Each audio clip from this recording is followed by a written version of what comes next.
Welcome to my class. Please like and subscribe to my channel and don't forget to click on the bell icon to get new video updates. Assalamualaikum warahmatullahi wabarakatuh. Kali ini saya akan membahas pengelolaan pendidikan, yaitu mengenai pengelolaan pelaksanaan kurikulum. Pengelolaan kurikulum adalah bentuk usaha bersama dalam membuat suatu perencanaan, pelaksanaan, dan evaluasi untuk meningkatkan kualitas belajar mengajar. Kemudian fungsi pengelolaan kurikulum. Yang pertama itu untuk meningkatkan efisiensi pemanfaatan sumber daya kurikulum. Yang kedua, meningkatkan hasil pencapaian siswa. Yang ketiga, menyelaraskan pembelajaran sesuai dengan kebutuhan peserta didik dan lingkungannya. Kemudian yang keempat, untuk meningkatkan keikutsertaan masyarakat dalam mengembangkan kurikulum.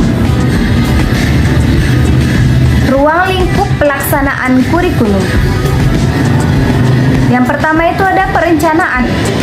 Menyebutkan perencanaan kurikulum adalah keputusan yang dibuat tentang tujuan belajar beserta strategi dan metode yang dibutuhkan untuk mencapai tujuan tersebut, serta telaah tentang efektivitas dan makna metode dan strategi tersebut.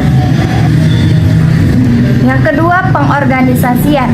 Pengorganisasian kurikulum adalah susunan komponen kurikulum seperti konten kurikulum, kegiatan dan pengalaman belajar. Lalu, yang diorganisasi menjadi mata pelajaran, program, lessons, topik, unit, dan sebagainya untuk mencapai efektivitas pendidikan. Kemudian yang ketiga, pelaksanaan. Pelaksanaan kurikulum pada dasarnya adalah usaha pelaksanaan di sekolah. Sedangkan untuk pelaksanaan kurikulum itu sendiri direalisasikan dalam proses belajar mengajar sesuai dengan prinsip dan tuntutan kurikulum yang telah dikembangkan sebelumnya bagi suatu jenjang pendidikan atau sekolah-sekolah tertentu. Kemudian yang terakhir, evaluasi kurikulum.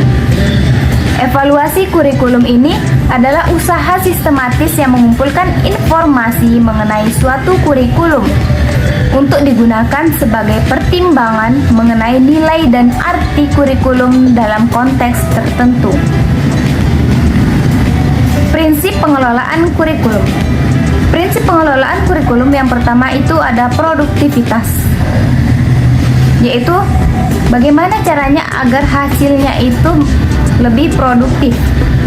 Kemudian yang kedua ada demokratisasi. Demokratisasi artinya demokratis atau tidak adanya otoriter. Kemudian yang ketiga, kooperatif. Kooperatif ini adalah maksudnya kerjasama. Yang keempat, efektivitas, yaitu efektif keberhasilan dalam mencapai tujuan. Yang kelima, mengarahkan visi, misi, dan tujuan yang ditetapkan dalam kurikulum. Kemudian, model-model perencanaan kurikulum. Model-model perencanaan kurikulum itu yang pertama adalah model perencanaan rasional. Model perencanaan rasional deduktif atau rasional Taylor.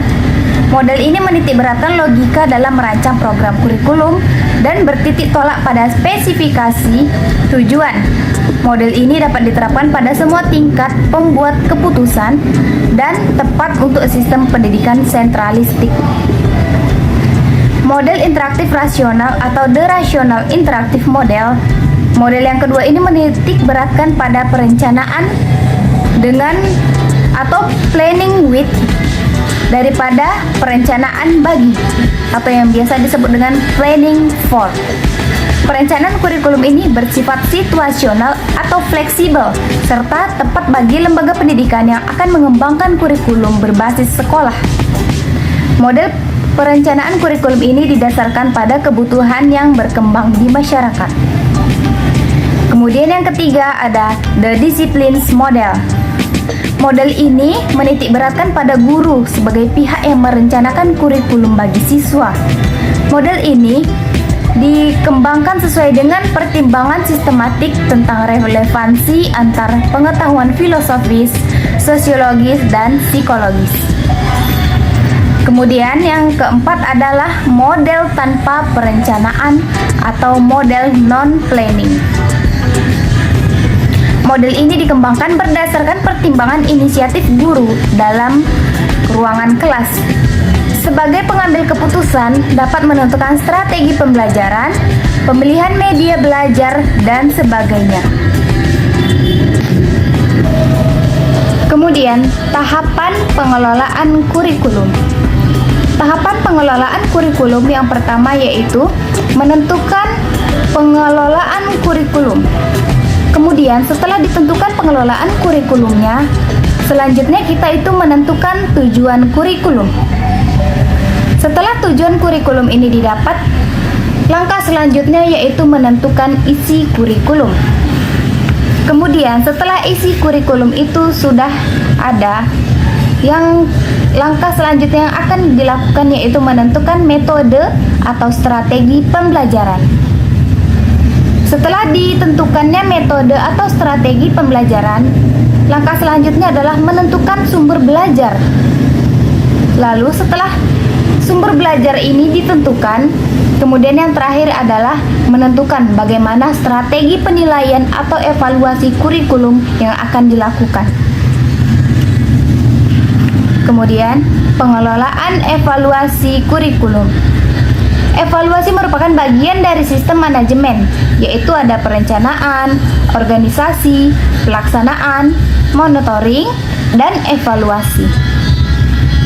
Kurikulum juga dirancang dari tahap perencanaan, organisasi, kemudian pelaksanaan, dan akhirnya perancangan, pelaksanaan, serta hasilnya. Yang pertama itu, evaluasi hasil belajar.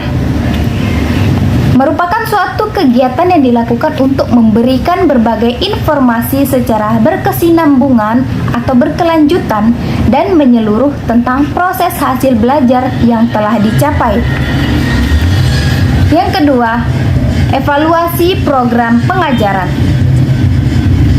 yaitu merupakan rangkaian kegiatan yang dilakukan dengan sengaja untuk melihat tingkat keberhasilan program serta faktor-faktor yang mendukung atau menghambat keberhasilan program tersebut. Sifat-sifat perencanaan kurikulum. Yang pertama itu strategis. Strategis artinya itu untuk mencapai tujuan nasional. Yang kedua adalah komprehensif. Komprehensif ini mencakup keseluruhan aspek kehidupan masyarakat. Yang ketiga ada integratif. Integratif ini mengintegrasikan rencana yang luas, mencakup pengembangan dimensi kualitas maupun dimensi kuantitas. Lalu yang keempat ada realistik, yaitu berdasarkan kebutuhan nyata siswa dan masyarakat. Yang kelima ada humanistik.